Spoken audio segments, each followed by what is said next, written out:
cleavage continues by arithmetic progression. So number of cells increasing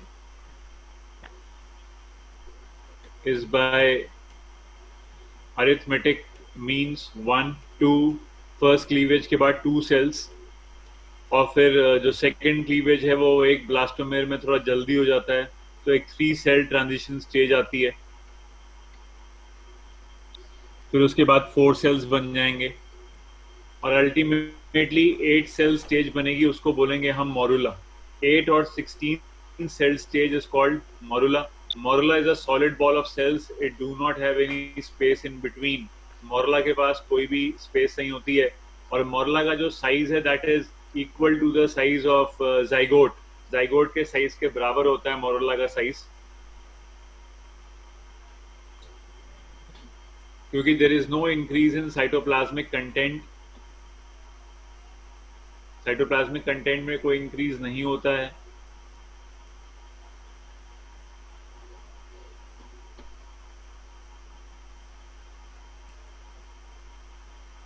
because nuclei का number बस बढ़ता है cleavage के अंदर, ये हमने ऑलरेडी पढ़ा हुआ है. मोरला जैसे ही यूट्रस के अंदर मूव करेगा तो उसका कोरोना रेडिएटा जो है वो हल्के हल्के रिमूव हो जाएगा. मोरला के चारों ओर जोना पेलुसिडा होगा इंटैक्ट. कोरोना के सेल्स भी होते हैं लेकिन जैसे ही वो यूट्रस तक आ रहे होते हैं तो they shed off. There no corona cells around the morula. Then fourth fifth या सिक्स डे में morula will enter into the uterus.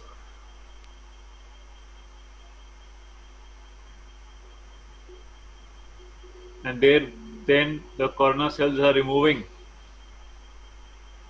and morula will absorb secretion from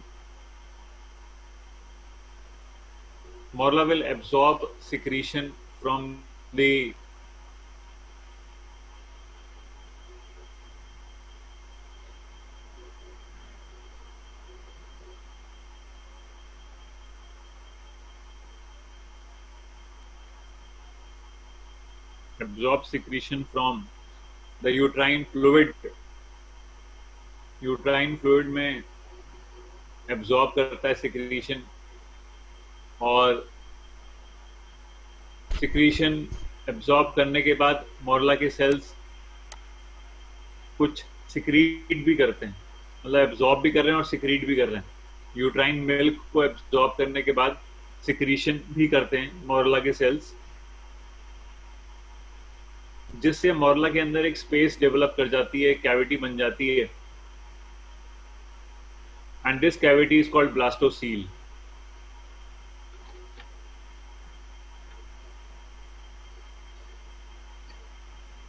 तो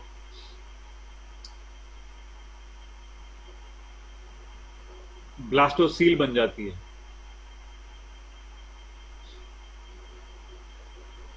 और ब्लास्टोसील के बनते ही अंदर से प्रेशर इंक्रीज होता है और प्रेशर इंक्रीज होते ही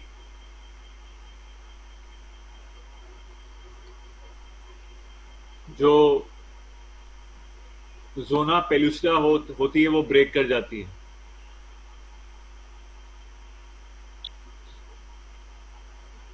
zona pellucida breaks.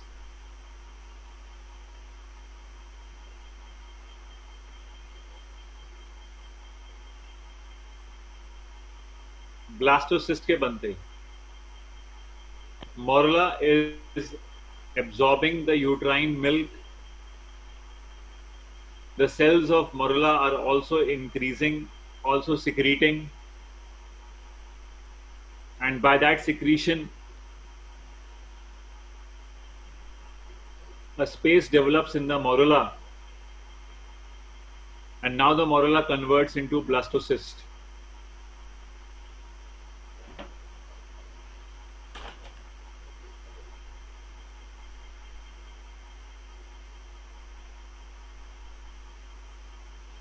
Now the morula converts into blastocyst.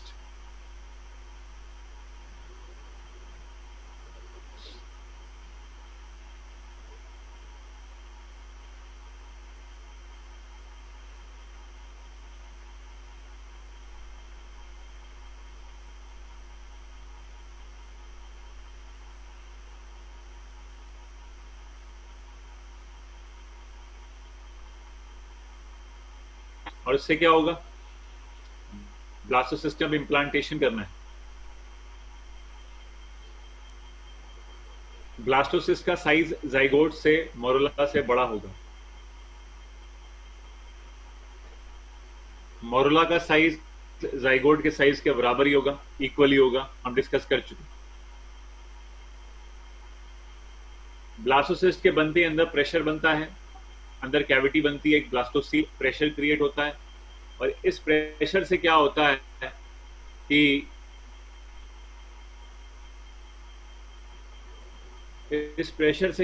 है कि जोना पेलुसिडा जो है वो ब्रेक कर जाती है।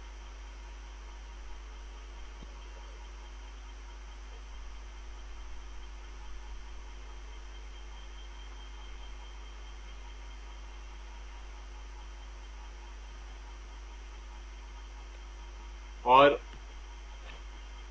ब्लास्टोसिस्ट जो है वहां से बाहर निकल आता है।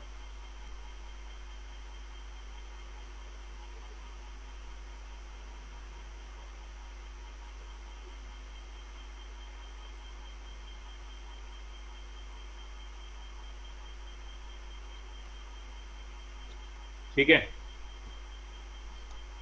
जोना पेलुसिडा ब्रेक कर जाती है, ब्लास्टोसिस्ट वहां से बाहर निकल आता है जोना पेलुसिडा से, और अब ब्लास्टोसिस्ट रेडी है इम्प्लांटेशन के लिए।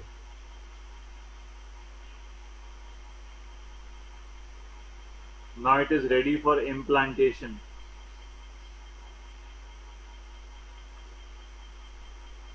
ब्लास्टोसिस्ट, तो अब ब्लास्टोसिस्ट को देखो डायग्राम में, उसमें आउटर लेयर को कहते हैं हम लोग, the outer layer is called trophoblast और trophoectoderm, and there is inner cell mass, ICM कहते हैं हम उसको, इनर सेल मास। ट्रोफोब्लास्ट और ICM दोनों ही बने, लेकिन दोनों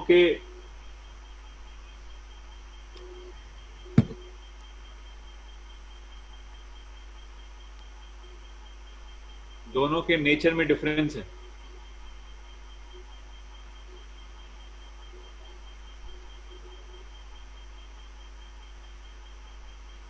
दोनों के नेचर में डिफरेंस है।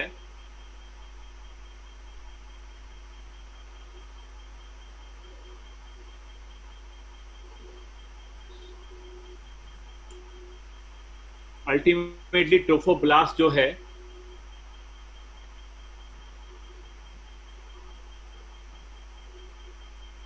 वो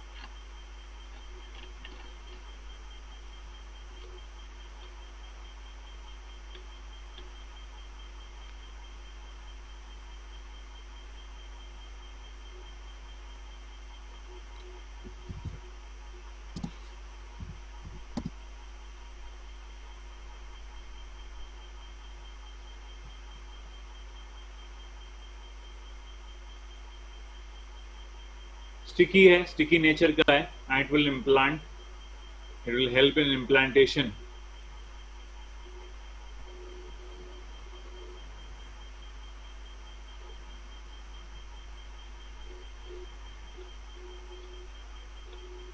और जो इनर सेल मास है that will give rise to embryo.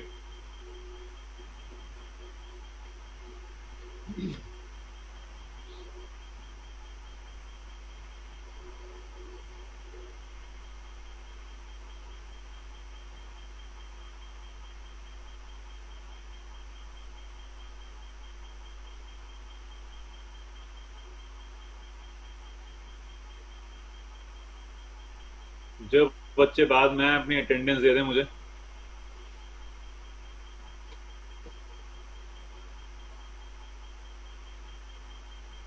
तो blastocyst is actually a kind of blastula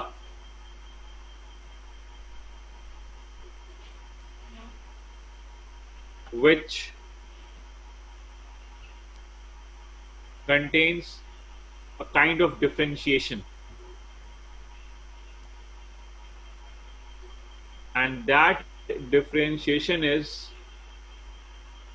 that there is an outer layer of trophoblast and an inner mass of cells called inner cell mass. Inner cell mass has got the potential to form the complete embryo. It has stem cells.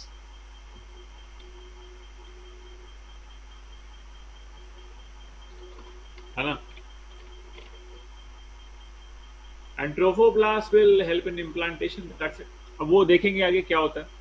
Implantation में मदद करेगा आगे. Placenta formation में भी help करेगा trophoblast. Trophectoderm भी कहते हैं इसको. फ्लैट लेयर होती है ये, टाइट जंक्शन होते हैं इनके बीच में, and they secrete a fluid into the interior that helps in forming blastocele. The cavity of the blastocyst is called blastocele, और इसको हम लोग blastula, ये blastocyst एक ऐसा blastula है जिसमें differentiation has been observed. So there are two nature of cells. There are two cells, two types or two natures. One is the trophoblast and other is the inner cell mass. जो अंदर inner cell mass है उसमें gap junction होते हैं, उसको हम embryonal knob, germinal disc या embryonic disc भी कह सकते हैं. और जहां पे इनर सेल मास अटैच होता है ट्रोफोब्लास्ट से, उस पार्ट को हम लोग कहते हैं embryonic pole. The portion where inner cell mass is attached is called embryonic pole, and the opposite portion is called abembryonic pole. Ab, A-B, ab, embryonic pole. So zona pellucida breaks, the size is increasing, the size of the blastocyst has increased. Zona pellucida makes a slit, makes a rupture in it, and blastocyst moves out. And when the blastocyst moves out, what happens?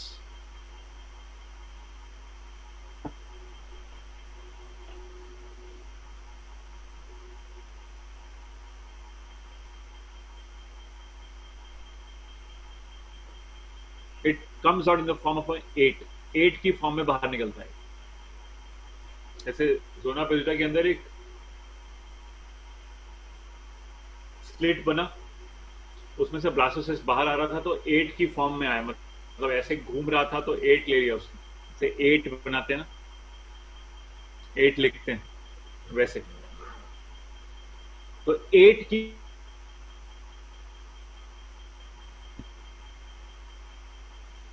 टूट सकता है. हो सकता है कि inner cell मास और trophoblast का एक ग्रुप और दूसरा इनर सेल मास और ट्रोफोब्लास्ट का ग्रुप अलग अलग जगह इंप्लांट हो जाए टूटने के बाद, तो ट्विंस की फॉर्मेशन होगी, मोनोजाइगोटिक ट्विंस. ट्रोफोब्लास्ट के वो सेल्स जो इनर सेल मास से अटैच होते हैं,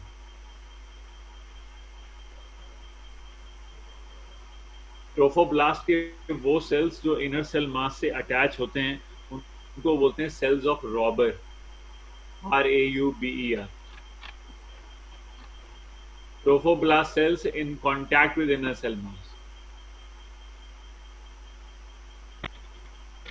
मतलब ये समझ लो, ये जो रीजन है जहां से ये इम्प्लांटेशन यहीं से होना एक्चुअली.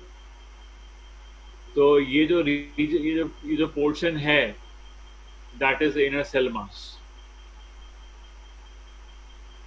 सेल्स ऑफ रॉबर करते हैं, RAUBER, रॉबर.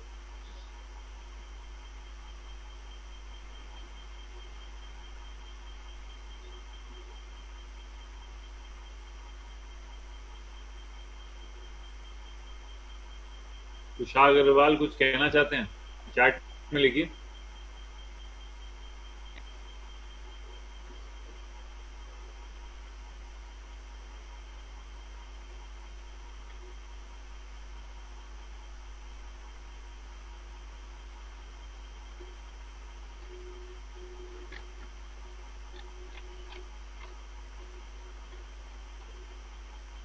इम्प्लांटेशन होगा,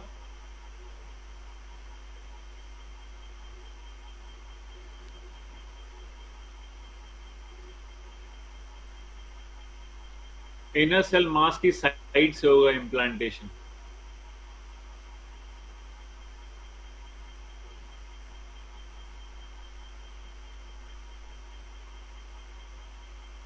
मैंने कहा जहां पे हमारा इनर सेल मास अटैच है,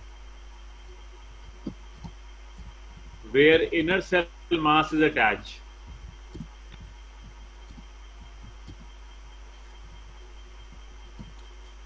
उसको बोलते हैं एम्ब्रियोनिक पोल।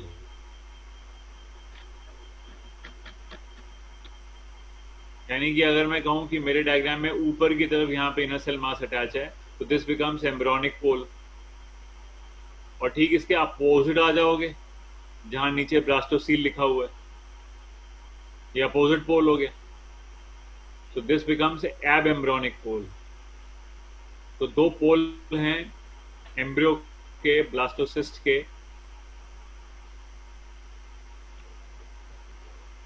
एम्ब्रियोनिक पोल जहां पे आईसीएम अटैच है, और ठीक इसके अपोजिट एब एम्ब्रियोनिक पोल। और इम्प्लांटेशन हमेशा एम्ब्रियोनिक पोल से होगा।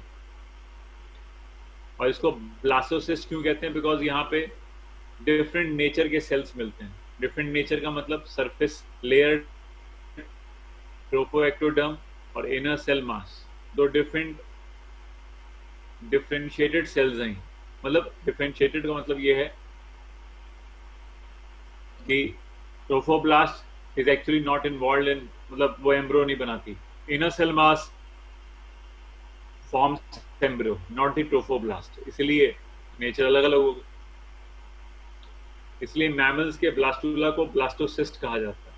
लास्ट टाइम में मैंने एक्सप्लेन किया था इसको थोड़ा सा।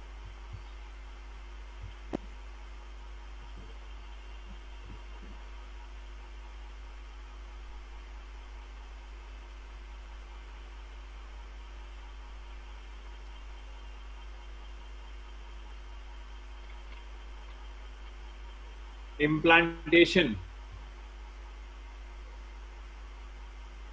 इम्प्लांटेशन जो है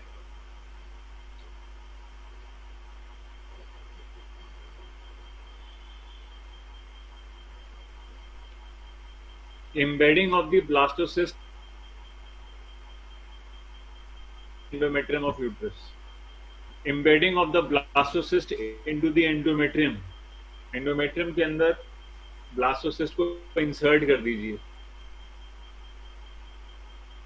तो जहां पे इनर सेल मास अटैच है वो वाला एरिया अंदर इंसर्ट होगा। ये काम 7th डे आफ्टर फर्टिलाइजेशन होगा, यानी 1 वीक के बाद आफ्टर फर्टिलाइजेशन इम्प्लांटेशन शुरू हो जाएगा। जहां से इनर सेल मास अटैच है, एम्ब्रियोनिक पोल से ब्लास्टोसिस्ट एंडोमेट्रियम के अंदर एंटर करना शुरू करेगा। और वो कैसे होगा? जो ट्रोफोब्लास्ट लेयर है बाहर की तरफ, वो ट्रोफोब्लास्ट लेयर जो होगी, that will dissolve the ectoderm.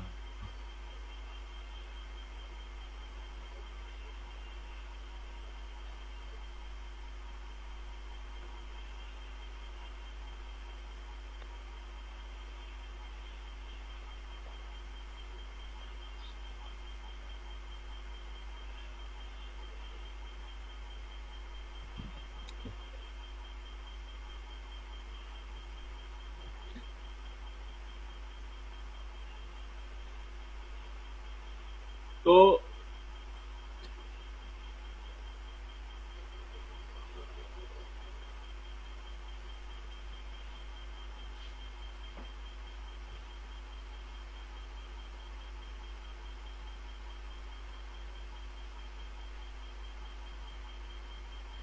Blastocyst जैसे अटैच करता है एंडोमेट्रियम से, तो ट्रोफोब्लास्ट के जो सेल्स होते हैं वो एंजाइम से रिलीज करते हैं और एंडोमेट्रियम डिसॉल्व होती है। और ब्लास्टोसिस्ट जो है वो पेनिट्रेट करते हैं अंदर एंडोमेट्रियम में। डायग्राम बना रखा है मैंने। और पल जो तुम कह रहे हो एब एम्ब्रोनिक पोल, नीचे लिख दिया मैंने ये।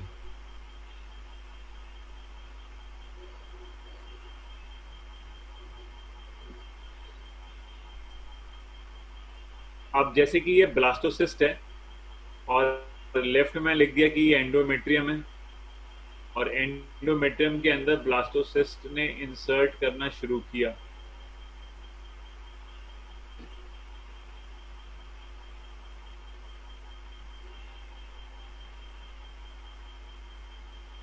तो trophoblast is secreting enzyme which is dissolving the endometrium, और trophoblast एम्बेडिंग करते समय डिवाइड करके बाहर की तरफ, बाहर मतलब अंदर की तरफ, इनटू द एंडोमेट्रियम, मतलब उसके तो बाहर ही होगा, एक लेयर सिक्रीट, एक लेयर बना रही है। इसको मैंने ग्रीन कलर से शो किया and that is called syncytiotrophoblast.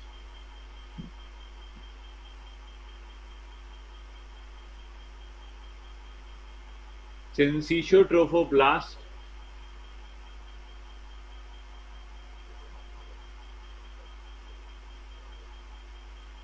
Multi nucleated,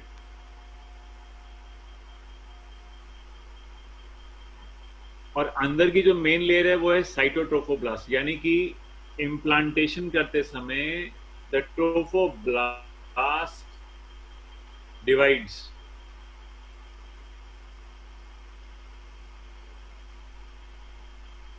and forms an outer layer of multinucleated layer बनाता है, that is called syncytiotrophoblast। क्यों? because वहां पे distinct cell boundaries नहीं होती, I mean the boundaries between the two cells has been dissolved, so that is giving a multinucleate appearance called syncytiotrophoblast।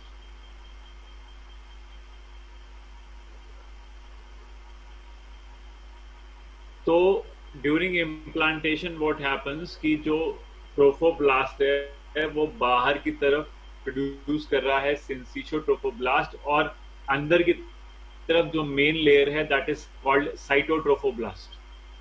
This is during implantation. Eight the same time ICM is also forming two layers.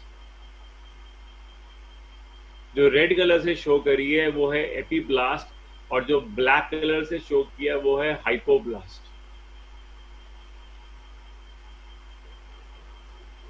Epiblast and hypoblast ये दोनों layers जो हैं ये ICM की हैं, inner cell मास की हैं। Epiblast columnar होता है, कॉलम लाइक सेल्स होते हैं उसके लंबे लंबे, और जो हाइपोब्लास्ट होता है वो क्यूबॉइडल होता है।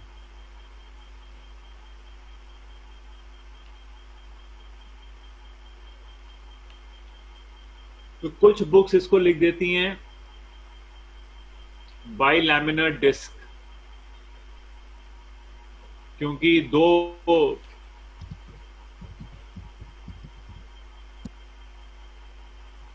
लेयर्स बन गई ना।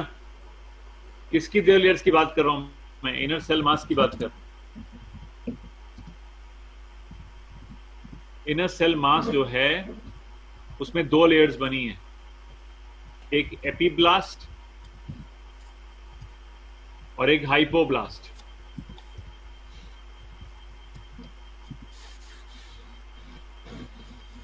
ये दोनों जो डेवलपमेंट्स हैं, दोनों लेयर्स हैं, this is actually the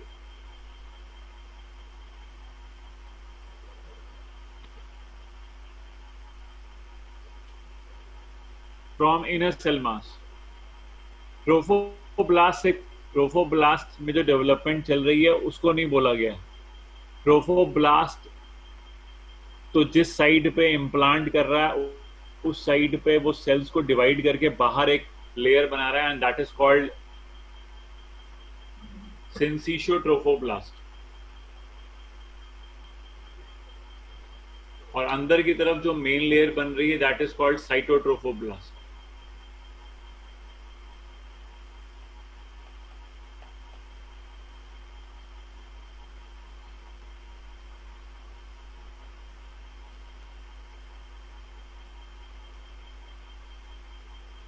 This implantation takes place one week after fertilization, 7 days. लिखा है मैंने। और एनसीईआरटी एक स्टेटमेंट और लिखती है कि ड्यूरिंग इम्प्लांटेशन जहां से हो रहा होता है और वहां पे जिस पिट से ये अंदर जा रहा होता है वहीं पे uterine cells will divide and will cover the blastocyst. Periphery से यूट्राइन सेल्स भी डिवाइड करके उसको पूरा ऐसे कवर कर लेंगे कि आजो जी।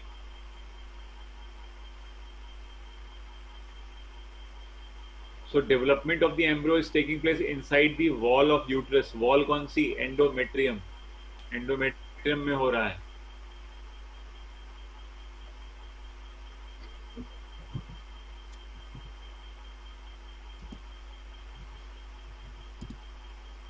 ICM is called bilaminar disc. When? Why? When it is having two layers, epiblast and hypoblast. मैंने जो ऊपर लिखा था, मैंने कहा था बाइलैमिनर डिस्क बोलना है, इनर सेल मास को बोलना है। और क्यों बोलना है? बिकॉज इसमें अब दो लेयर्स आ गई हैं, एपीब्लास्ट एंड हाइपोब्लास्ट, तो इसको बाइलैमिनर बोल दिया क्योंकि इससे पहले तो ये यूनिलैमिनर था। Inner cell mass was just cells only, so it was not having that kind of differentiation into epiblast and hypoblast. And when these two layers are formed, then we say it is bilaminar. So bilaminar term is used for the ICM, not for the trophoblast, क्योंकि बच्चे सोचते हैं trophoblast भी बाहर की तरफ सिंसिशोट्रोफोब्लास्ट बना रहा है और अंदर साइटोट्रोफोब्लास्ट बना रहा है, तो कहीं उसको ना बोला गया हो बाइलैमिनर, उसको नहीं बोल रहे हैं। ICM से रिलेटेड है। क्यों? बिकॉज ICM ने एम्ब्रियो बनाना है। Trophoblast will not form the embryo. Embryo के टिश्यूज बनाने के लिए ICM रिस्पॉन्सिबल। तो बाइलैमिनर या ट्राइलैमिनर, आगे जो भी टर्म्स आते हैं, they are all are for the ICM।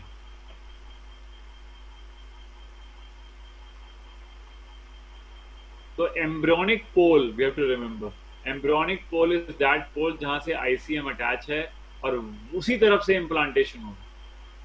उसके अपोजिट पोल यानी कि एब एम्ब्रियोनिक पोल से कोई भी इम्प्लांटेशन नहीं होगी।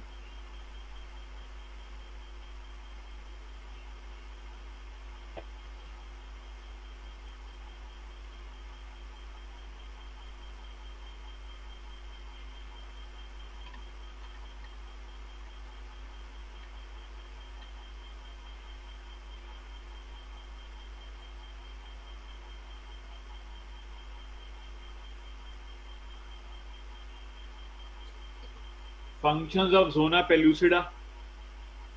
जोना पेलुसिडा का फंक्शन क्या है? जोना पेलुसिडा का फंक्शन ये है कि इम्प्रॉपर साइट पे कभी भी इम्प्लांटेशन नहीं होने देगा, क्योंकि अगर जोना पेलुसिडा ब्रेक कर जाती है पहले ही फेलोपियन ट्यूब में ही, तो इम्प्लांटेशन तो वहीं हो जाएगा। और अगर इम्प्लांटेशन वहां पे हो गया तो that will result in ectopic pregnancy and that would be fatal. इसीलिए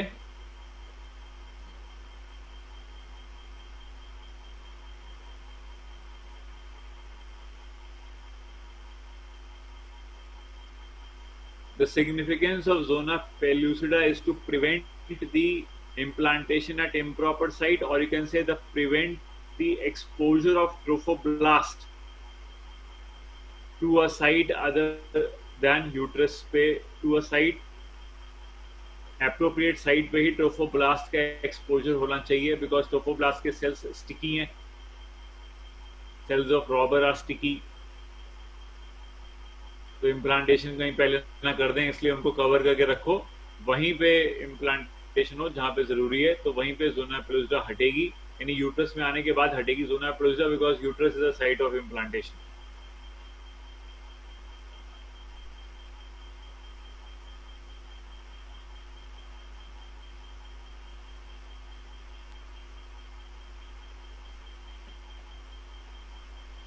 इम्प्लांटेशन होते जो हमारा ये ट्रोफोब्लास्ट बन रहा है, इसमें जो बाहर की तरफ साइटोट्रोफोब्लास्ट बन रहा है, वो साइटोट्रोफोब्लास्ट का एक फंक्शन ये है कि it will secrete a hormone HCG, human chorionic gonadotropin.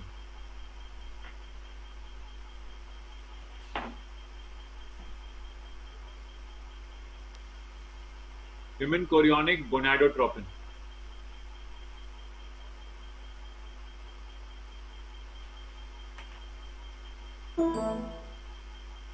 और ह्यूमन कोरियोनिक गोनाडोट्रोपिन जो है, इसकी प्रेजेंस यूरिन में कंफर्म कर देगी कि pregnancy has awkward.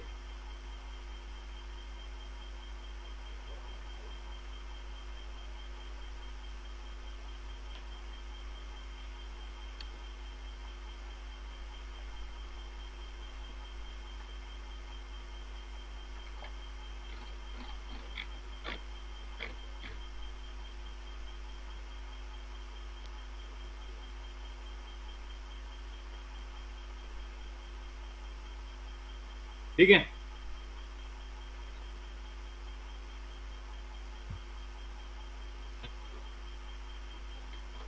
so HCG will confirm the presence of HCG in the urine will confirm pregnancy, and HCG will take over the function of LH and will maintain corpus luteum of pregnancy. पहले भी discuss हुआ है, because corpus luteum secretes hormone progesterone, and high level of progesterone is required at this time for maintaining pregnancy. So corpus luteum should be maintained in the whole pregnancy, and that will be always initially done by HCG only, because LH is no more, because progesterone will give negative feedback and there will be no LH during the pregnancy. When there will be no LH during pregnancy, जब LH नहीं होगा pregnancy के time पे, तब ovulation भी नहीं होगा। तो प्रेगनेंसी के टाइम पे there is no ovulation, there is no menstruation,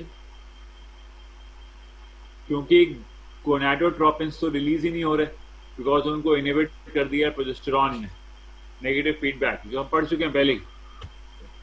तो गेस्टेशनल एमेनोरिया का मतलब ये होगा कि absence of menstruation during pregnancy, और एन ओव्यूलेशन का मतलब होता है no ovulation.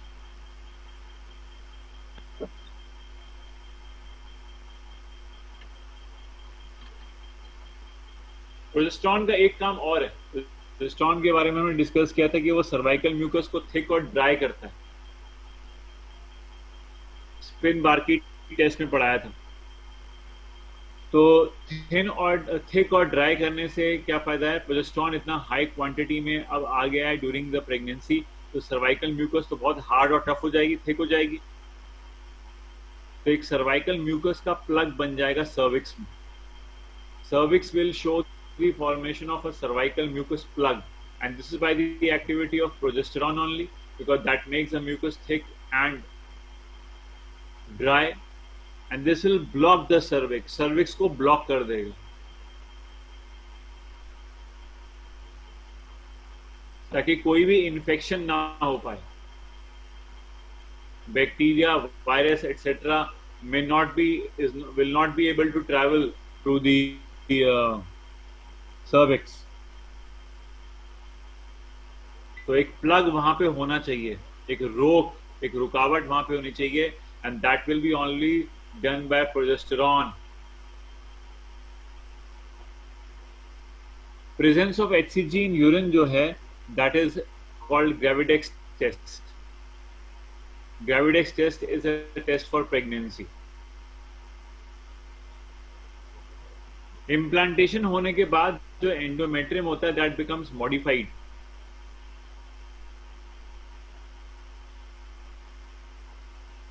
Modified what? It becomes modified, and that modification is called decidua. लिखा है मैंने, if implantation occurs, the endometrium gets modified into a structure called decidua. I mean, decidua is something which will shed. deciduous से आया ये, deciduous, that means this endometrium will shed, shed where, when, during parturition, parturition के time पे 9 months के बाद, when the birth of the fetus will take place, along with the fetus this endometrium will also shed. That is why this endometrium is called decidua, deciduous.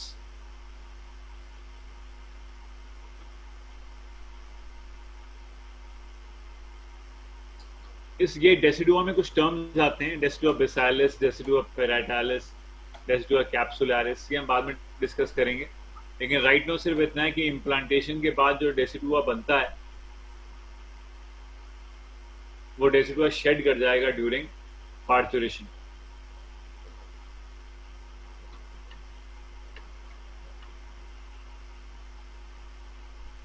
Gastrulation, gastrulation एक ऐसा step है जिसमें फल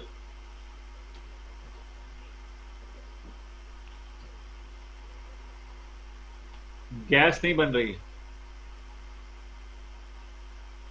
don't say that it's the process of formation of gas, no.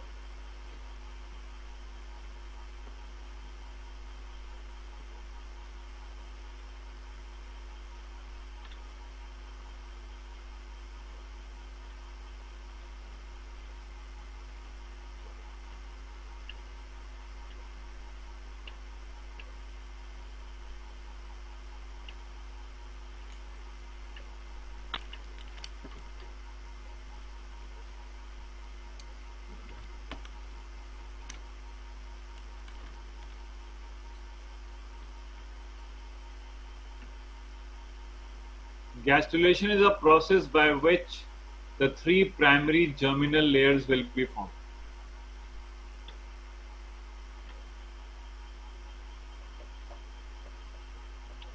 Three primary germinal layers कौन सी होती हैं? Ectoderm, mesoderm and endoderm.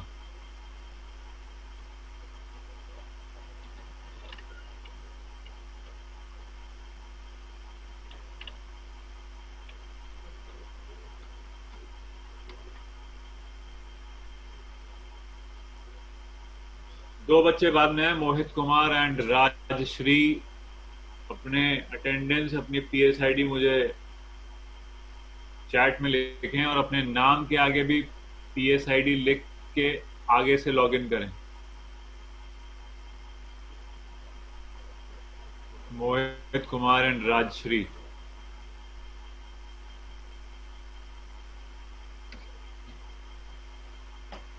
So gastrulation is actually a process by which the formation of three primary germinal layers take place, and this occurs by the morphogenetic movement of cells.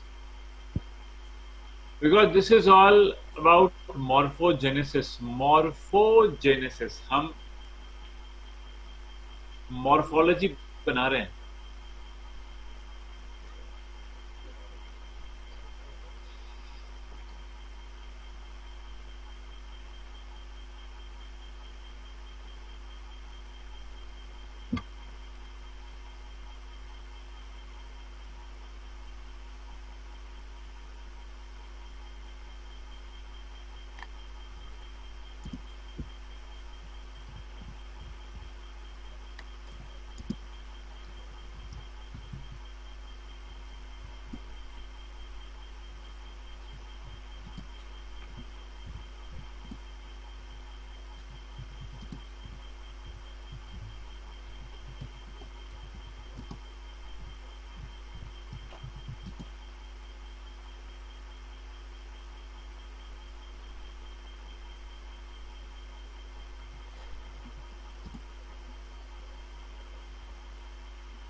अभी तो gastrulation समझाया नहीं है, तू समझा रहा था।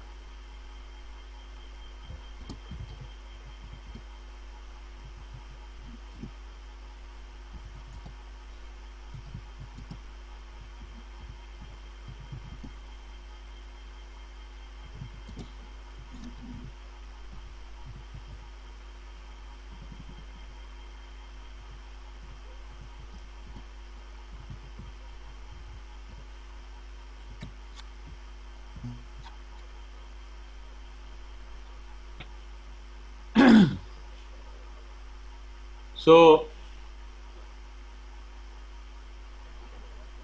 Gastrulation मैंने अभी समझाना शुरू नहीं किया। गैस्टुलेशन तो बस मैं अभी ये बोल रहा था कि गैस्टुलेशन का जो मतलब है इम्प्लांटेशन के बाद, इम्प्लांटेशन के बाद, इम्प्लांटेशन के बाद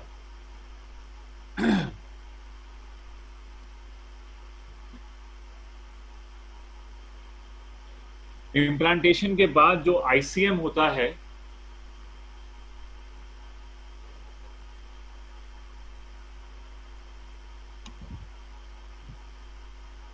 इम्प्लांटेशन के बाद जो दो हमारे पास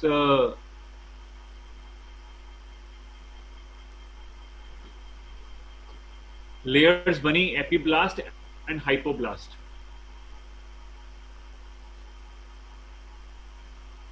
वो दो लेयर्स जो बनी, एपीब्लास्ट एंड हाइपोब्लास्ट, उसमें भी एक ये क्वेश्चन है कि एम्ब्रियो कौन बनाता है, क्योंकि अभी एम्ब्रियो तो अभी तो बस ये इम्प्लांटेशन हुआ है और इम्प्लांटेशन कंप्लीट हो जाता है 7th डे पे, तो 7 डेज के बाद तो इम्प्लांटेशन शुरू होता है। 12 डेज तक ये इम्प्लांटेशन कंप्लीट हो पाता है, 12वें दिन पे 13वें दिन पे कंप्लीट हो जाता है। और अभी इसी दौरान हमने पढ़ा कि ट्रोफोब्लास्ट जो है वो बाहर की तरफ एक सिंसिशियल लेयर बना रहा है, सिंसिशो ट्रोफोब्लास्ट, और अंदर जो मेन लेयर है दैट इज कॉल्ड साइटोट्रोफोब्लास्ट। और inner cell mass has also formed a bilaminar structure which is epiblast and hypoblast. Now after this the gastrulation will begin. Gastrulation means formation of primary germinal layers.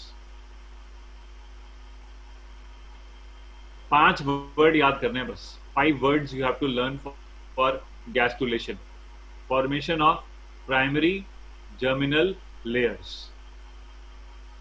अब germinal layer तो सब class 11th में पढ़ के आते हैं, ectoderm, mesoderm, endoderm that give rise to tissues, उसको germinal layer कहते हैं, जो टिश्यू बनाता है, जो ऑर्गन बनाएगा।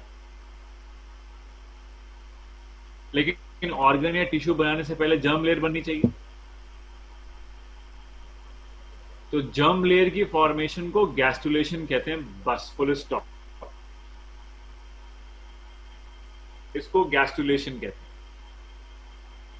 कैसे होगा गैस्ट्रुलेशन ये एक अलग बात है, बट गैस्ट्रुलेशन क्या होता है वो बताया मैंने। तो मेरा जो पहला स्टेटमेंट है गैस्ट्रुलेशन का, वो डेफिनेशन यही है कि morphogenetic movement of cells for the formation of 3 primary germinal layers, that is ectoderm, mesoderm and endoderm. या इसको मॉर्फोजेनेसिस कह लीजिए, एक ही बात। और ब्लास्टोसील की कैविटी, ब्लास्टोसिस्ट की कैविटी का नाम क्या था? क्वेश्चन पूछेगा what is the cavity of the blastocyst, the answer is blastocoel. And definitely now the blastocyst is converted into a new structure called gastrula, because here the germinal layers will be formed, so that structure will be called gastrula. So this gastrula के अंदर तो वो cavity रहेगी नहीं, because एक नया structure बन रहा है, तो blastocele will obliterate, it will finish.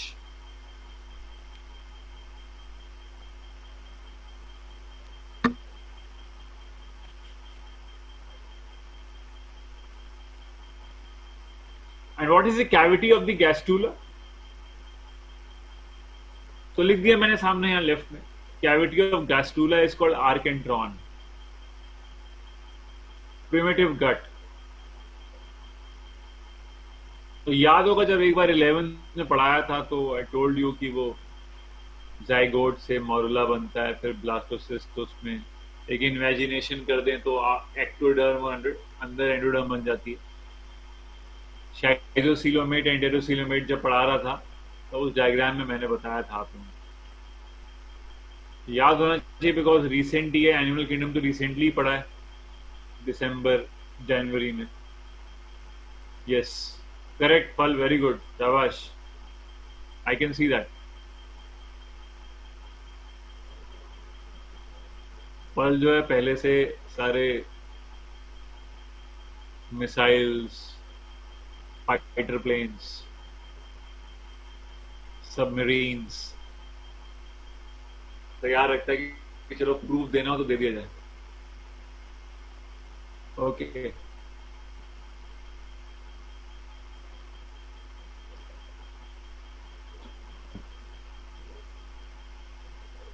So students, 3 germinal layers बनाते हैं। चलिए उसको जम वैसे तो मैं पहले बता देता हूं, अभी तक आपने 3 नाम पढ़े हैं, 3 नेम्स। ट्रोफोएक्टोडर्म, उसके नीचे एपीब्लास्ट है और फिर हाइपोब्लास्ट है। इन तीनों में एम्ब्रियो बनाने का काम एपीब्लास्ट का होता है। ट्रोफोब्लास्ट एंड हाइपोब्लास्ट एम्ब्रियो नहीं बनाते। हाँ, एम्ब्रियो के सपोर्टिव स्ट्रक्चर्स बनाते हैं। सपोर्टिव स्ट्रक्चर्स can be क्या, they are formed by trophoblast and the hypoblast, but there is no contribution in the formation of the germinal layers, or you can say there is no contribution in the formation of embryo. So who makes the embryo? The answer is epiblast. वो कैसे आगे आ जाएगा, और epiblast में ही जो changes आएंगे उसी को बोलेंगे हम गैस्ट्रुलेशन। लेकिन एपीब्लास्ट में चेंजेस आने से पहले एपीब्लास्ट में मूवमेंट्स, बिकॉज सेल का मूवमेंट करना पड़ेगा एपीब्लास्ट से, तभी बनेंगी germinal layers. We have to move cells from epiblast, then only germinal layers will be form. So before that movement, or to begin that movement, I mean parallel to that movement, certain or events happen, and what are they? वो discuss कर लेते हैं through a diagram. जैसे हमने अभी पढ़ा कि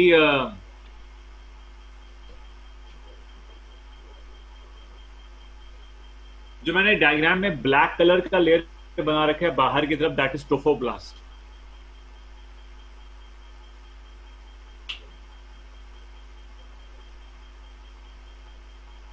epiblast और हाइपोब्लास्ट लेफ्ट वाले डायग्राम में देख के समझ में आ रहा होगा। लेफ्ट वाले डायग्राम में एपीब्लास्ट कॉलमनर सेल्स हैं और हाइपोब्लास्ट नीचे क्यूबॉइडल सेल हैं इनर सेल मास के।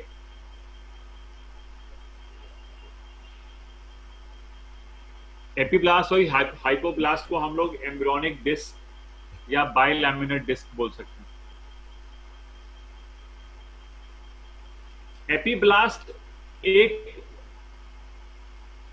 फंक्शन कर रहा है यहां पे कि epiblast is forming sales above it, and those cells are called amniogenic cells. Amniogenic cells या amniotic ectoderm भी कहते हैं। I repeat, epiblast is forming amniogenic cells. That's it. And the space between the amniogenic cells and the epiblast is called amniotic cavity.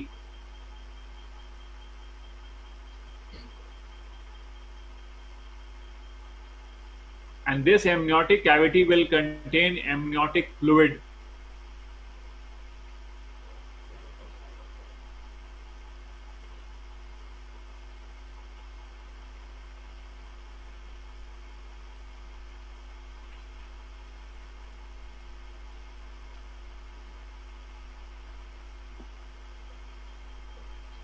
Amniotic cavity, amniotic fluid होगा। Amnion क्या है? Amnion is actually a layer formed by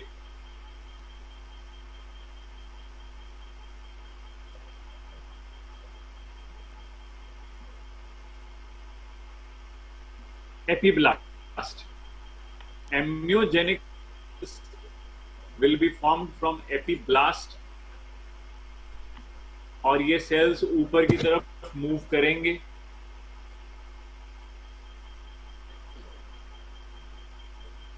और जाते जाते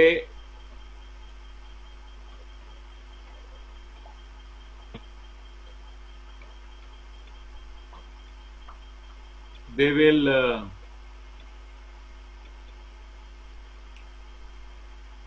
form a cavity. This cavity is between lower epiblast and upper amniogenic cells. Amniogenic cells will be formed by epiblast only.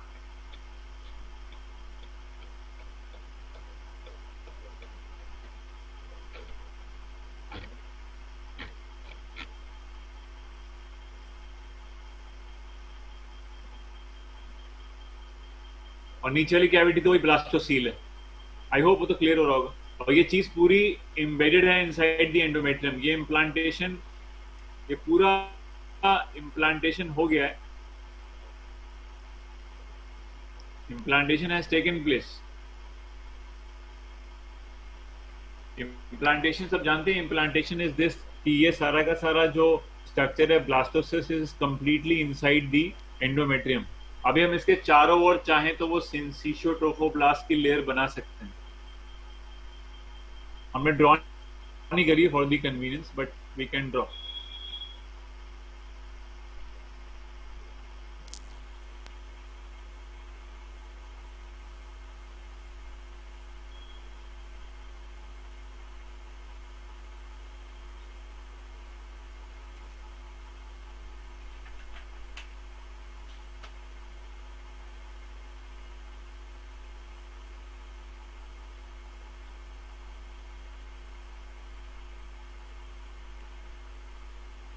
Epiblast is placed there only in the second diagram. Amniogenic cells are further developing more and they are increasing the cavity, amniotic cavity. Hypoblast cells are extending down. Hypoblast cells are extending down. And they are extending down and forming a yolk sac that is called primary yolk sac. और जो extension हुआ है down उसको बोला गया है extra embryonic endoderm.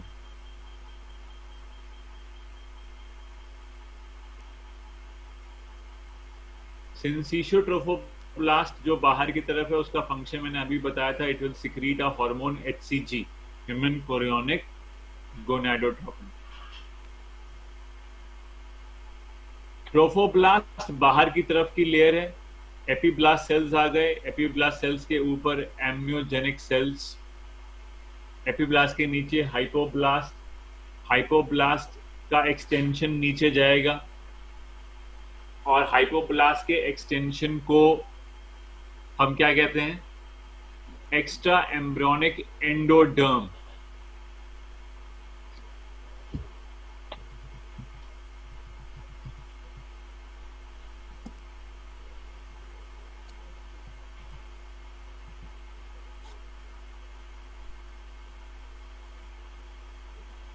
ठीक है ना?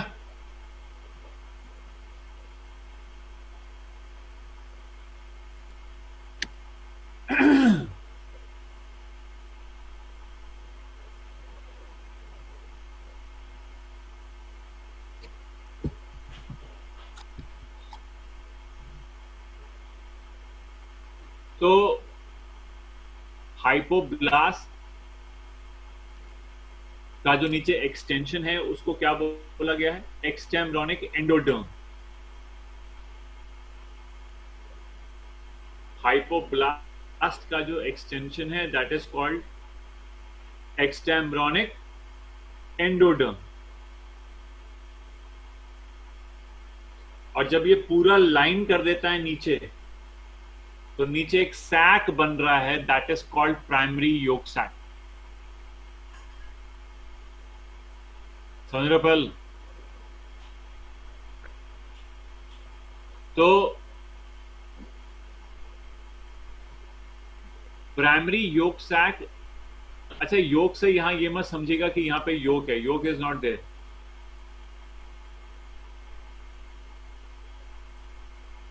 मैंने अभी एक चीज बताई है, आप लोग फिर उसी चीज को दोबारा पूछ रहे हैं। मैं इतनी बार इस चीज को रिपीट भी करता हूं।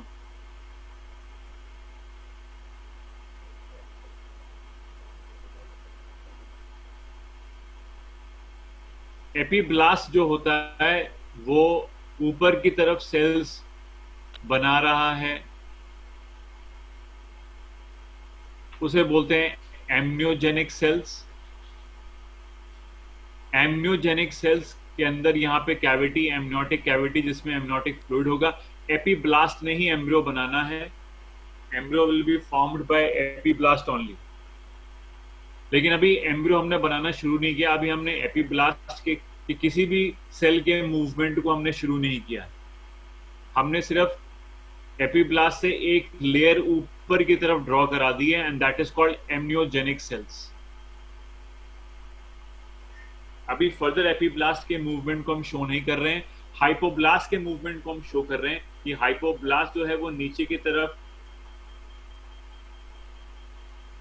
एक्सटेंड करके एक स्ट्रक्चर बनाएगा, that is called primary yolk sac. और वो जो हाइपोब्लास्ट का एक्सटेंशन नीचे होगा, that extension will be extra embryonic endoderm. Extra embryonic endoderm. फिर हमने एक और एडवांसमेंट यहां पे देखी कि एम्नियोजेनिक सेल्स, तो ये मैंने रेड कलर से शो किए हैं, ये मैंने ऊपर भी रेड कलर से ही शो किए थे, यहां में रेड कलर शो किए। एम्नियोजेनिक सेल्स ये रेड कलर के ही हैं।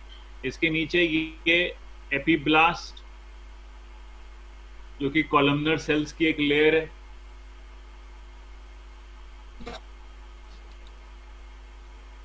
उसके नीचे हाइपोब्लास्ट, और हाइपोब्लास्ट जो है वो नीचे एक्सटेंड होकर के ये योक सैक बना रहा होगा, प्राइमरी योक सैक जो आपने अभी देखा।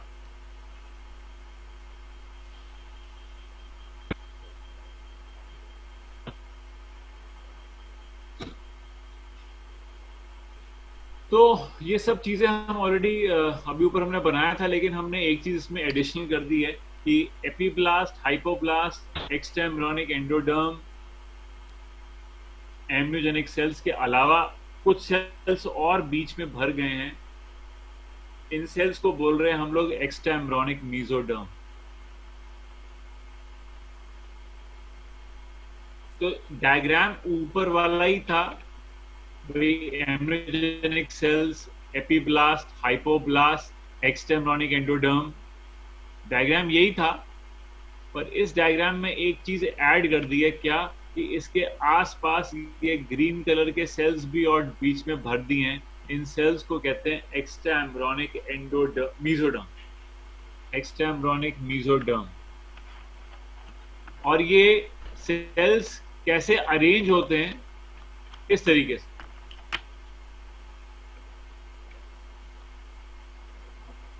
इस तरीके से ये सेल्स अरेंज हो जाते हैं। एक बाहर की तरफ ये लेयर बनाते हैं जो लेफ्ट में टॉप पे लिखी हुई है, somatopleuric extra embryonic mesoderm.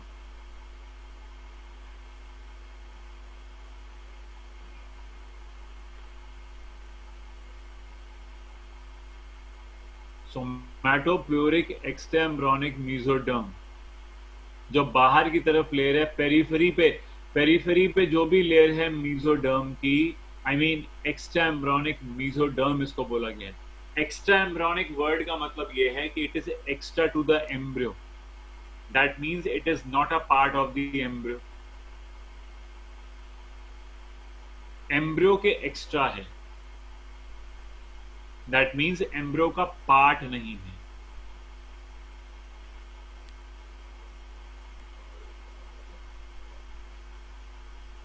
Embryo के एक्स्ट्रा है, एम्ब्रियो का पार्ट नहीं है। क्योंकि एम्ब्रियो मैंने बताया कौन है, एपीब्लास्ट, और वो तो हमने बनाना भी शुरू किया ही नहीं है। अभी हमने एपीब्लास्ट से morphogenetic movement of the cells यानी कि गैस्टुलेशन को शो नहीं किया है, वो हम नेक्स्ट करने वाले हैं। लेकिन गैस्टुलेशन के साथ साथ ये और भी जो डेवलपमेंट्स चल रहे हैं उनको भी पढ़ना जरूरी है।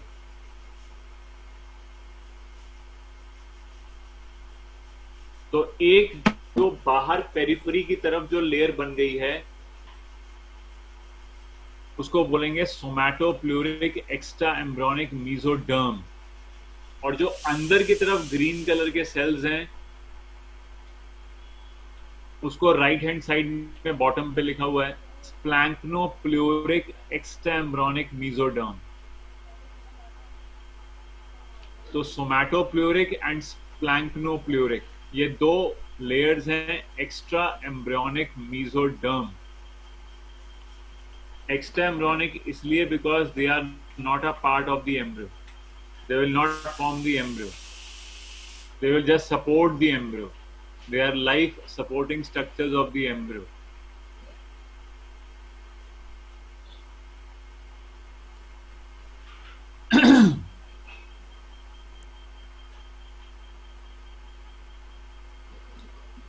तो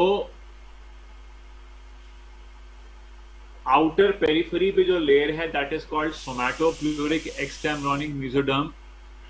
अंदर की तरफ जो लेयर है that is called splanchnopleuric extra embryonic mesoderm. Epiblast आपको नजर आ रहा है। हाइपोब्लास्ट का जो एक्सटेंशन है वो एक्स्ट्रा एम्ब्रियोनिक एंडोडर्म जो हमने प्रीवियस डायग्राम में ड्रॉ किया था वो भी इसमें मौजूद है डायग्राम में। और अब मैंने क्या किया हुआ है कि कुछ सर्कल्स, कुछ लूप्स ड्रॉ किए हुए हैं। एक लूप को मार्क किया हुआ है मैंने एज कोरियन, दूसरे लूप को हमने मार्क किया हुआ है एज एमनियन, नीचे वाले लूप को, इस लूप को हमने मार्क किया हुआ है एज सेकेंडरी योग साइट। ये लूप्स क्या हैं? लूप्स ये हैं कि कोरियन जो लेयर है ये दो लेयर से मिलके बनी है। कौन सी दो लेयर्स? बाहर की तरफ ट्रोफोएक्टोडर्म, अंदर की तरफ somatopleuric extra embryonic mesoderm.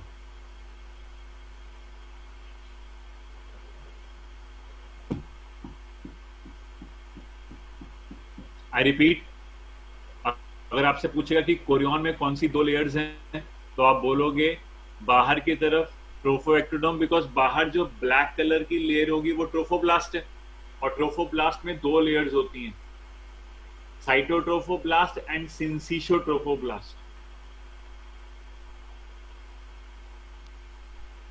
Cytotrophoblast and सिंसिशोट्रोफोब्लास्ट दोनों ही ट्रोफोब्लास्ट हैं,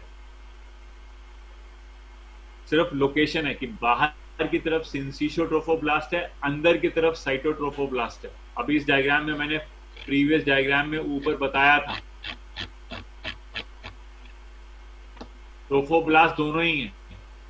जब इम्प्लांटेशन हो रहा होता है तो ट्रोफोब्लास्ट दो लेयर में डिवाइड करती है, बाहर की तरफ सिंसिशोट्रोफोब्लास्ट बनता है, अंदर की तरफ साइटोट्रोफोब्लास्ट बनता है। दोनों ही ट्रोफोब्लास्ट हैं, बोथ आर ट्रोफोब्लास्ट। इसमें सिंसिशोट्रोफोब्लास्ट का एक फंक्शन हमने बता दिया कि वो एचसीजी सिक्रीट करता है, तो है वो ट्रोफोब्लास्ट ही।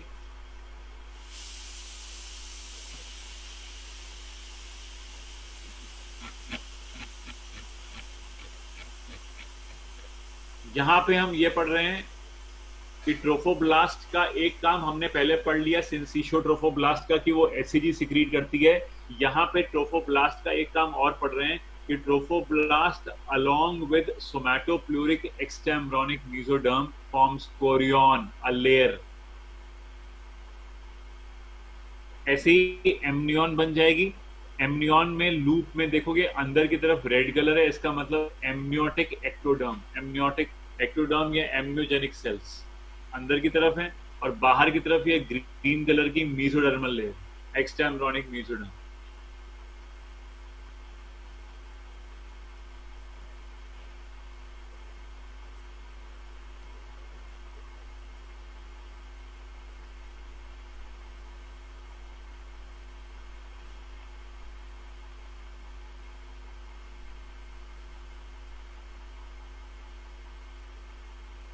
योक सैक में अगर आप देखोगे तो योक सैक में बाहर की तरफ ग्रीन कलर है, दैट इज प्लैंक्नोप्योरिक एक्सटेम्ब्रॉनिक मेसोडर्म, और अंदर की तरफ ये ब्लू कलर है, दैट इज एक्सटेम्ब्रॉनिक एंडोडर्म।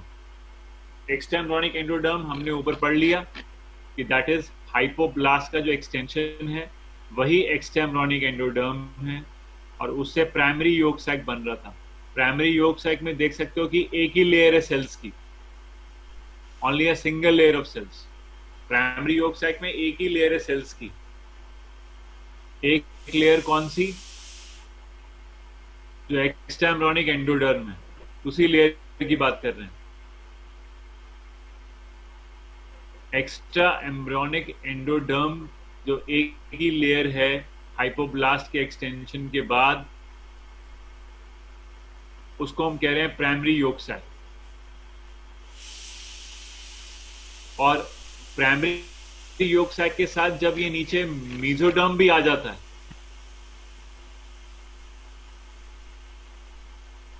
प्लैंक्नोप्योरिक मेसोडर्म, तब इस लूप को मिलाकर के बोलते हैं सेकेंडरी योक सैक। मतलब प्राइमरी वाले में एक ही लेयर थी, सेकेंडरी वाले में दो लेयर्स है, ऐसा कह सकते हैं।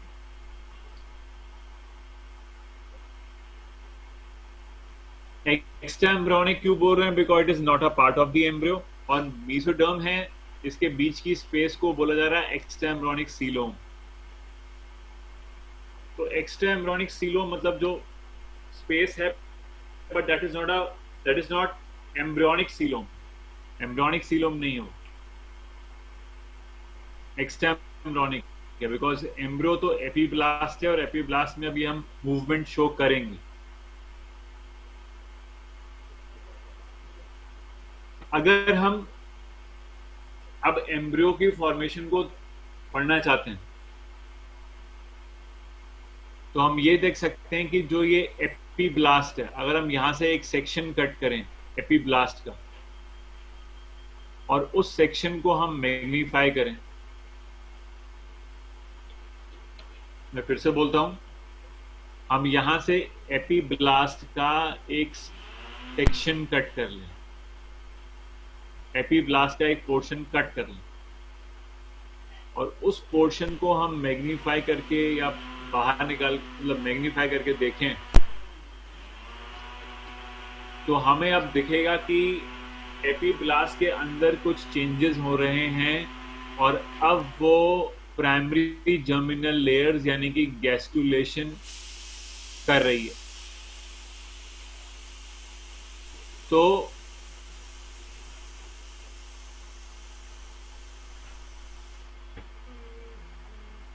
कैसे शो होगा ये चीज?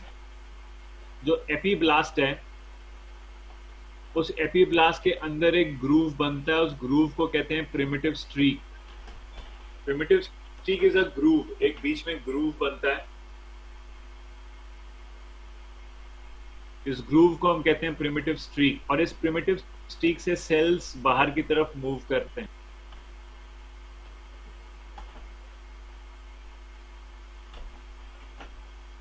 जब सेल्स बाहर की तरफ मूव करते हैं तो नीचे रखी होती है हाइपोब्लास्ट, तो हाइपोब्लास्ट डिस्प्लेस हो जाती है।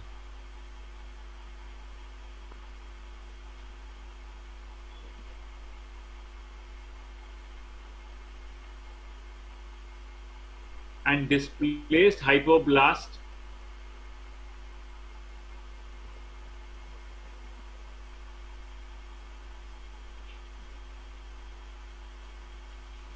डिस्प्लेस्ड हाइपोब्लास्ट होते ही एक लेयर बनती है हमारे पास, दैट इज कॉल्ड एंडोडर्म।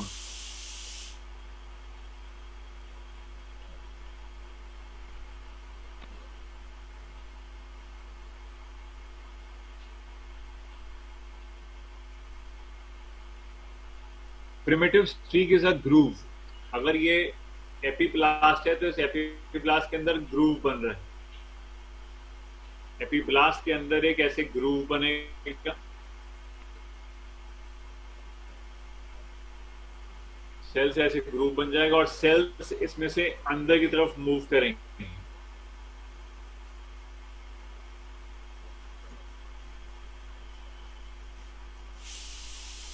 और जब सेल्स नीचे की तरफ मूव करेंगे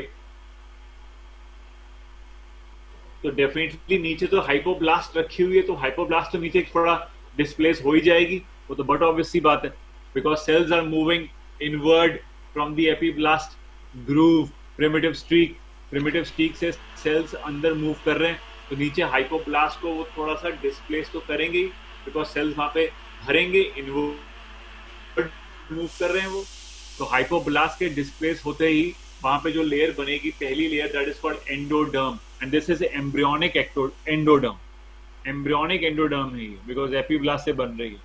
फिर जो सेल्स बीच में आ जाएंगे उसे वो बन जाएंगे एम्ब्रियोनिक मीसोडर्म, और जो रिमेनिंग सेल्स हैं एपीब्लास्ट के अंदर, that will form embryonic ectoderm.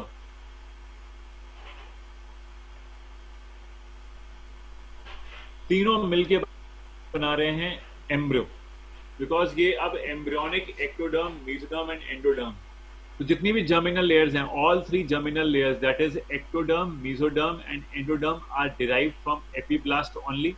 And how such movement take place? There is a groove formed in the epiblast which is called primitive streak, and from that primitive streak inward movement of cells takes place,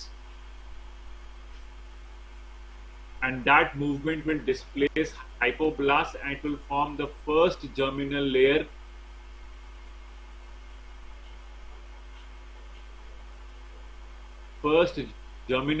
that is called endoderm.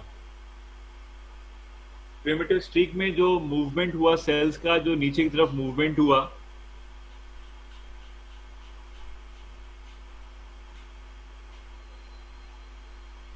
Primitive streak से sales का movement जो inward हुआ, उस inward movement से जो सबसे पहली layer बनती है, दैट इज एंडोडर्म। तो first germinal layer is endoderm, और फिर एपीब्लास्ट और एंडोडर्म के बीच में जो सेल्स हैं वो बना देंगे मीसोडर्म, और जो रिमेनिंग सेल्स हैं एपीब्लास्ट के अंदर, that will form ectoderm. So this is how the ecto meso endo will be form.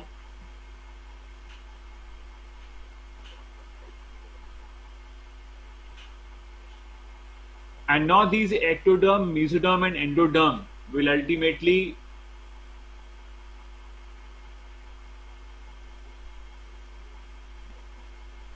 these ectoderm, mesoderm and endoderm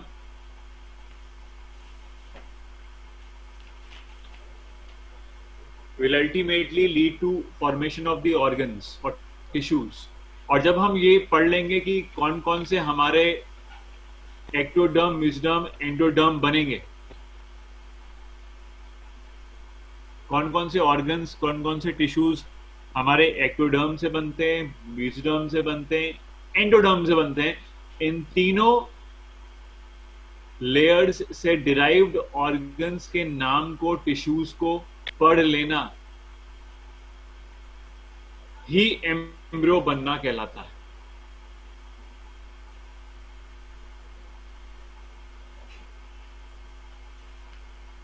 तो हम देख लेंगे कि भाई एक्टोडर्म से कौन से ऑर्गन बन रहे हैं, मीजो से कौन से बन रहे हैं, एंडो से कौन से बन रहे हैं, तो उसकी एक लिस्ट है, हमें याद करना पड़ेगा, फेट ऑफ जर्मिनल लेयर्स।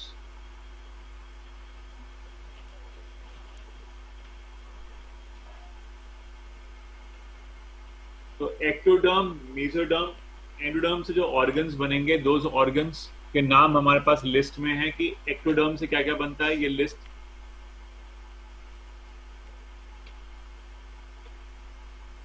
कि एक्टोडर्म से क्या क्या बनता है। एक्टोडर्म से बनेगा epidermis, epidermis of skin, glands like cutaneous gland जैसे कि sweat gland, sebaceous gland. Nervous system सारा एक्टोडर्म से बनता है। Retina, lens, cornea is also from the ectoderm. Internal ear, external ear, pituitary gland, penal gland, adrenal medulla, ये सारे ectodermal होता है। और इसमें एक चीज और मेंशन की है, lateral line sense organ. Lateral line sense organ क्या होता है?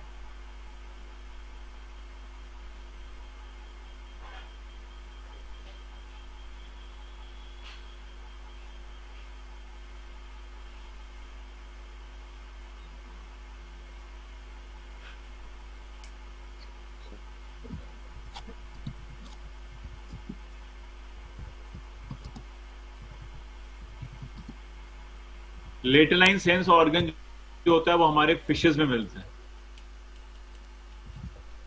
हालांकि ये यहाँ पे लिखा हुआ है ह्यूमन एम्ब्रियोनिक डेवलपमेंट में, लेकिन घबराने की जरूरत नहीं है, ह्यूमंस पे नहीं होता ये हमारे फिशेस में होगा। और जो प्रोक्टोडियम स्टोमोडियम लिखा हुआ है वो कॉकरोच का है। स्टोमोडियम मतलब होता है हमारा फोरगट,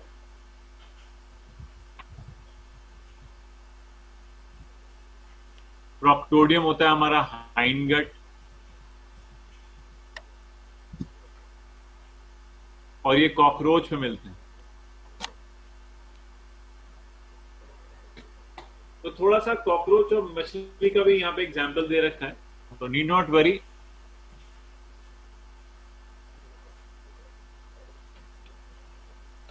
मीजोडर्म से we have all muscular tissue, connective tissue, blood, bone, cartilage, areolar, adipose, heart, kidneys, gonads, notochord,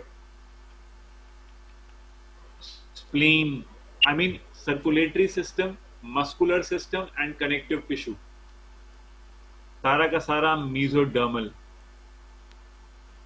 dermis of skin, epidermis ectoderm से होती है, dermis mesoderm से होती है। एंडोडर्म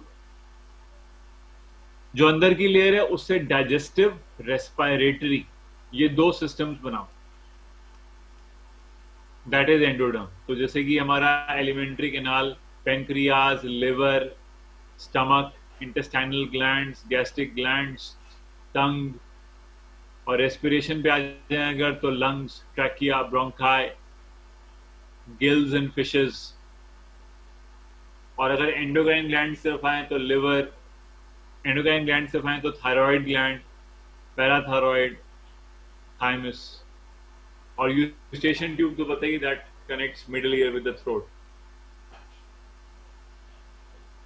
तो हमारा डाइजेस्टिव रेस्पिरेटरी लगभग एंडोडर्म से होता है, कनेक्टिव, मस्कुलर, सर्कुलेटरी ये मीजो से होता है, और एक्टो से हमारा नर्वस सिस्टम मेनली होता है। तो ये डेरिवेटिव्स हैं, और हम इन प्राइमरी जर्मिनल लेयर से डिराइव्ड इन ऑर्गन्स के नाम को जब पढ़ लेते हैं तो बस दैट्स इट, ये हमारा एम्ब्रो बन जाता है, फीटस बन जाता है।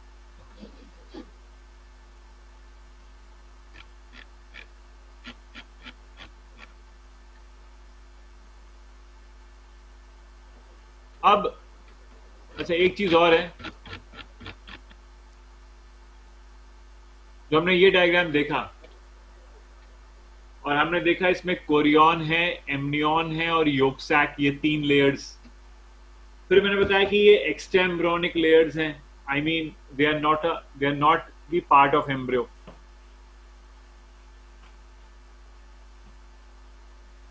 Because embryo is epiblast and they are formed all around the epiblast, that means they are not a part of the embryo। तो फिर ये कर क्या रही है यहाँ पे, ये सपोर्ट कर रही है एम्ब्रियो को। जैसे कोरियन का फंक्शन होता है प्लेसेंटा बनाना, आगे पढ़ेंगे प्लेसेंटा। एमनियन का फंक्शन होता है एमनियोटिक फ्लूइड को सिक्रीट करके फीटस के अराउंड एक एमनियोटिक फ्लूइड वाला एनवायरनमेंट क्रिएट करना, which act as a shock absorber and it will prevent the dehydration of the embryo also।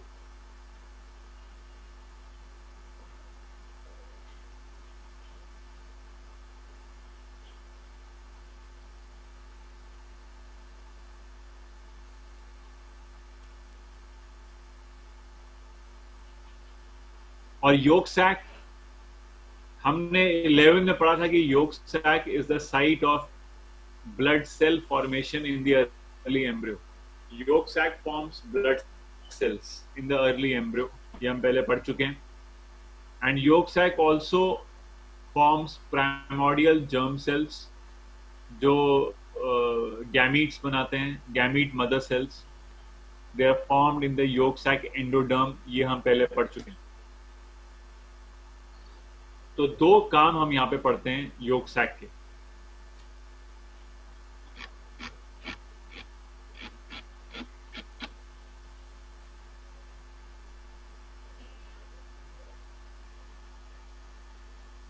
इसके बाद वाला पार्ट में प्रेगनेंसी शुरू होती है, प्रेगनेंसी एंड एम्ब्रियोनिक डेवलपमेंट। तो इसमें जो कोरियन है, मैंने बताया कि chorion will take part in the formation of the placenta. तो प्लेसेंटा क्या है? Placenta is actually a junction between fetal and maternal tissue.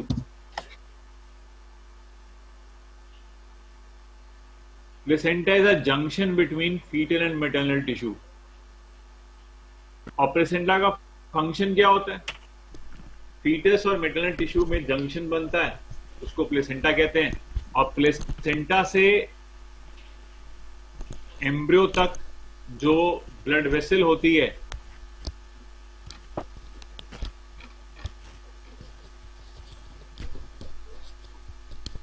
उसको हम अम्बिलिकल कॉर्ड कहते हैं।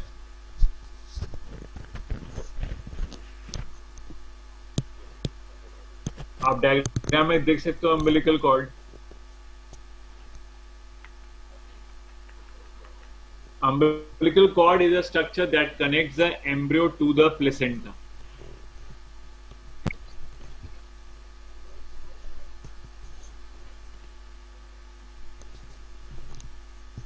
And placenta is actually a junction between fetal and maternal tissue.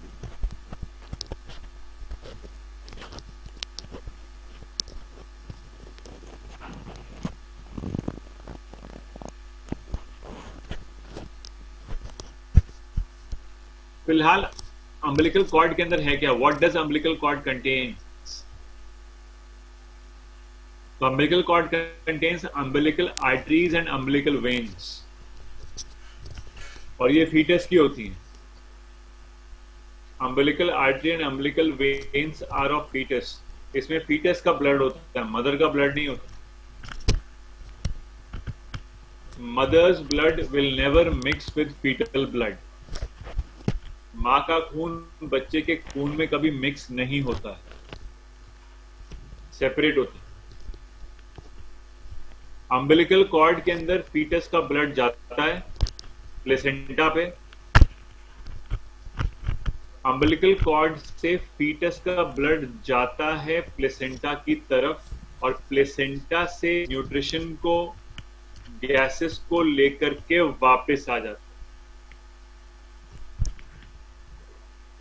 और excretory matter को दे के आ जाता है।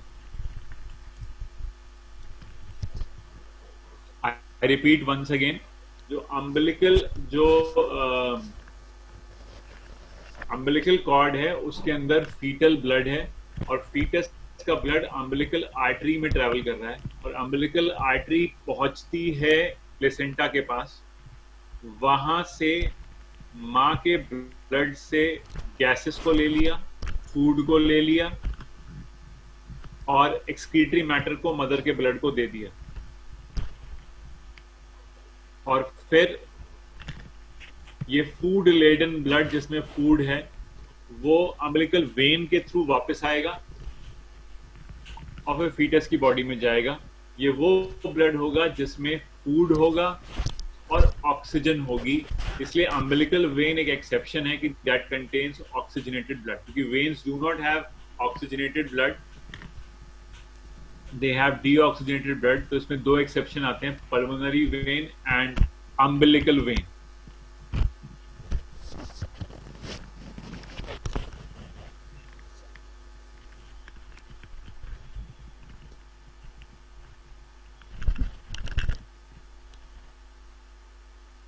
So umbilical cord contains umbilical arteries and umbilical veins,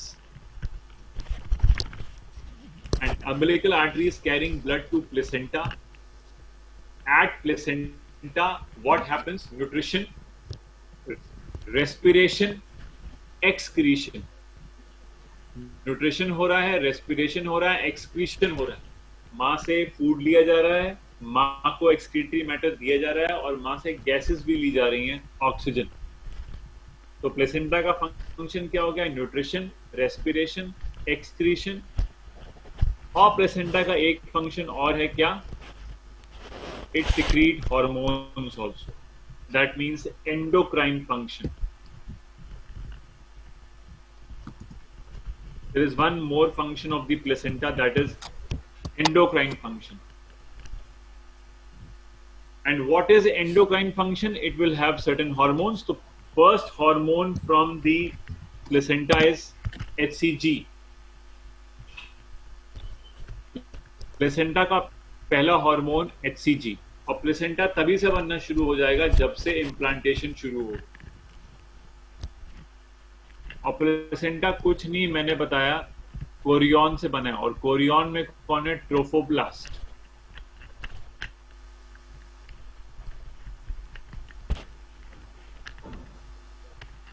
तो प्लेसेंटा ट्रोफोब्लास्ट से ही बनेगा, आई मीन प्लेसेंटा कोरियन से ही बनेगा। और जब इम्प्लांटेशन शुरू होगा तब थोड़ा थोड़ा प्लेसेंटा बनना शुरू हो जाएगा। और पहला हार्मोन प्लेसेंटा से, यानी कि सिंसिशो ट्रोफोब्लास्ट से। फर्स्ट हार्मोन फ्रॉम प्लेसेंटा कह लो, फर्स्ट हार्मोन फ्रॉम ट्रोफोब्लास्ट कह लो, या हार्मोन फ्रॉम सिंसिशो ट्रोफोब्लास्ट कह लो, एक ही बात है, same thing.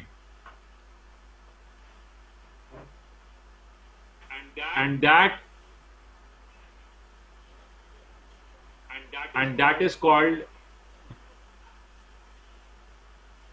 HCG. The first hormone from placenta is called HCG, human chorionic gonadotropin, and that will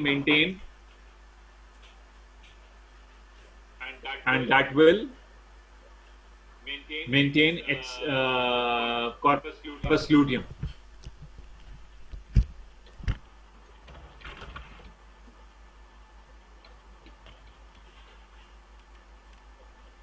इसके अलावा और भी हार्मोन्स हैं। There are certain more hormones also apart from this. जैसे कि हमारे पास HCG के अलावा और भी हार्मोन है, दैट इज HCS, या इसका जो पुराना नाम था, दैट इज साइड लिखती है, दैट इज HPL।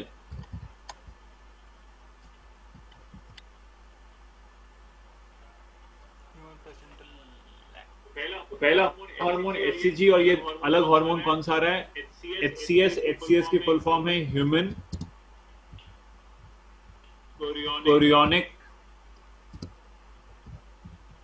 सोमैटो मैमोट्रोपिन, या इसका जो पुराना नाम था वो था human placental lactogen. This is hormone from placenta, another hormone from placenta। और क्योंकि इसका नाम मैमोट्रोपिन है, तो उसके नाम से चल रहा है पता है कि it will help in development of mammary glands। यानी कि during pregnancy mammary glands develop, definitely they have to। It also has lactogenic properties, that means कि it will help in milk production। तो mammary development के लिए pregnancy में एक hormone आता है, दैट इज कॉल्ड HPL या फिर HCS। इसके अलावा कोरियोनिक, लिखा हुआ है सामने, chorionic thyrotropin.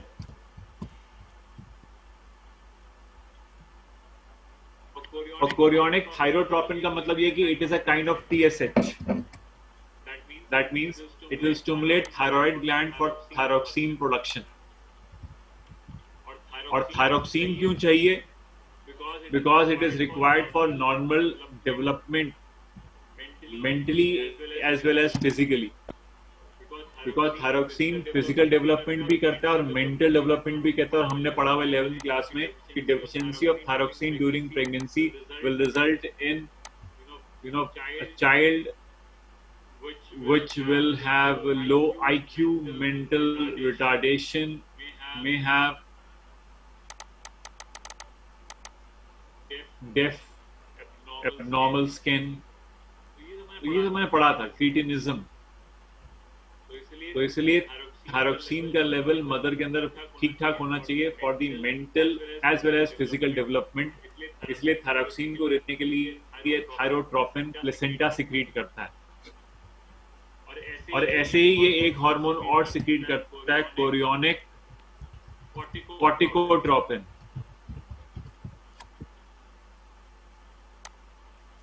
Corticotropin is that hormone which will help in the cortisol production.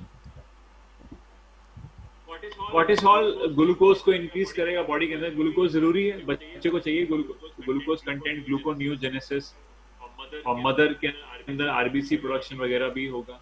तो कॉर्टिसोल के बहुत सारे फंक्शन जो क्लास 11 में पढ़े थे, वो सारे फंक्शन आप रिकॉल कर सकते हो फ्रॉम द 11th नोट्स। तो HCG, HPL, chorionic thyrotropin, chorionic corticotropin, और last but not the least दो हार्मोन और यहाँ पे बहुत इंपॉर्टेंट प्ले करते हैं, एक एस्ट्रोजन और एक progesterone.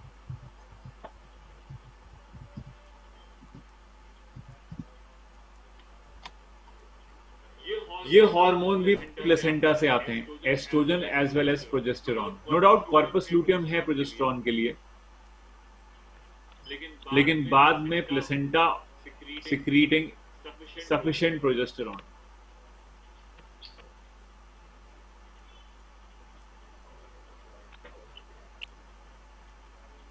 So these were the hormones from placenta.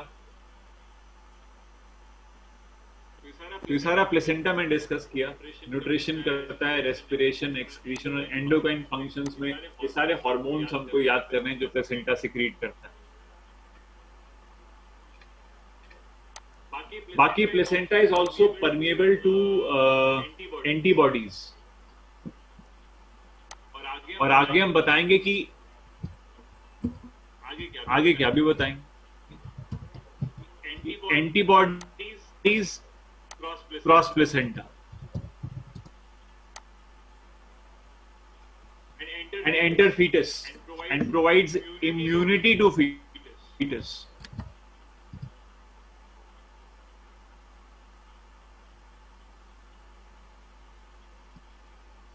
Foetus को इम्यूनिटी देता है,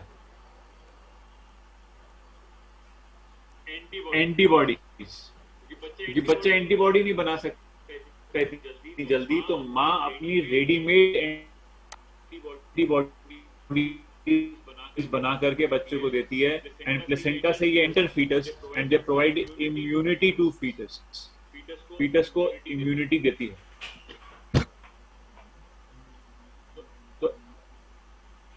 और एक बात और भी है कि अगर मदर को कोई डिजीज है, मान लीजिए एड्स है, या जर्मन मीजल्स है, रुबेला वायरस है, या टॉक्सोप्लाज्मा कोई प्रोटोजोवन है, या हर्पीज वायरस है, ये वायरसेस और बैक्टीरिया जो हैं ये प्लेसेंटा क्रॉस कर सकते हैं और बच्चे को भी डिजीज हो सकती है। तो प्लेसेंटा परमिएबल है, आई मीन अगर एंटीबॉडीज दे रहा है बच्चे को, एंटीबॉडी क्रॉस कर रही है from the mother blood to the fetus, then at the same time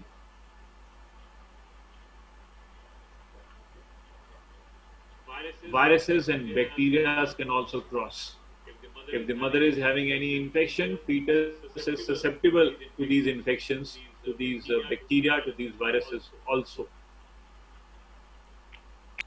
और फर्स्ट ट्राइमेस्टर में ज्यादा प्रॉब्लम है, क्योंकि फर्स्ट ट्राइमेस्टर में अगर बच्चे के पास ये चीज जाती है, ट्राइमेस्टर, अच्छा एक वर्ड यहाँ पे आ रहा है ट्राइमेस्टर। ट्राइमेस्टर का मतलब होता है 3 months।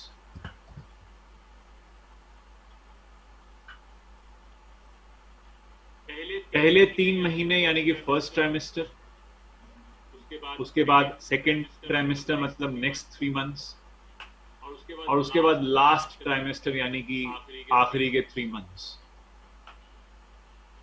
तो ये भी है ऐसा।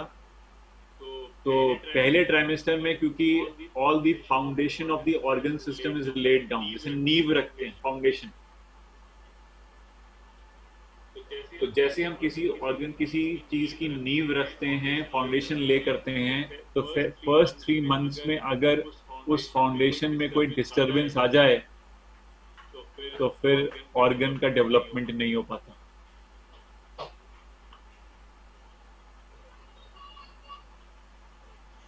और ये डिस्टर्बेंस फर्स्ट 3 मंथ्स में ज्यादा देखी गई, क्योंकि फर्स्ट 3 मंथ्स में ये फाउंडेशन ले होती है और फाउंडेशन के साथ छेड़खानी नहीं होनी चाहिए। तो इसलिए बैक्टीरिया, वायरस या कोई ड्रग अगर किसी मदर ने कंज्यूम कर ली है, अल्कोहल पी लिया है या निकोटीन, स्मोकिंग होती है, if the mother is smoking, if mother is consuming alcohol, if mother has taken any drug, or mother has got any virus, bacteria, pathogen, all of them may cause hindrance in the development of the fetus, and first 3 months is highly susceptible, highly sensitive for that development. Kyun? Because foundation of the organs is being laid down in the first 3 months. So this will cause the formation of a malformed fetus.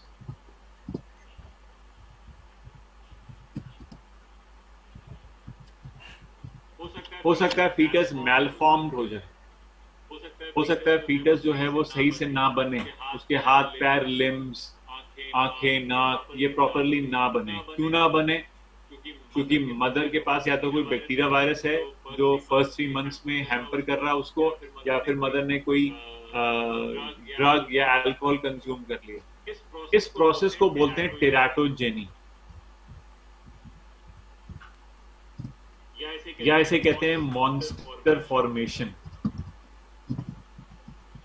Monster से मेरा मतलब है कि जो development है वो proper नहीं हुआ है और स्ट्रक्चर्स नहीं बन पाए बच्चे के प्रॉपरली, हाथ पैर, लिम्स नहीं बन पाए, तो उसको एक नाम दे दिया गया है monster formation. Monster does not mean that it's a monster. Monster means कि the proper formation of the child has not taken place, the morphology is not proper, limbs, fingers could be small, could be absent. This is called teratogeny, and teratogeny is a result of any agent like bacteria, virus, alcohol, drug, smoking. This is the agent which will cause this monster formation or teratogenesis. And this is highly sensitive in the first 3 months, as I told you, because first 3 months mein foundations of the organs is laid down, and any disturbance in that foundation could lead to teratogeny. So by this I finish my lecture, today's lecture. These things I have not written. जो मैंने थोड़ा सा written part था वो पहले show कर दिया। ये लेक्चर, ये वाला पोर्शन मैंने अभी लिखा नहीं है, but I will write the same things which I have spoken today और the things which you can see on the screen right now, इसी को मैं लिखूंगा इजी लैंग्वेज में। मैंने समझा दिया सारा आपको। So the next term we will probably finish this chapter because we have gestation, parturition left with this. Okay. With this I conclude.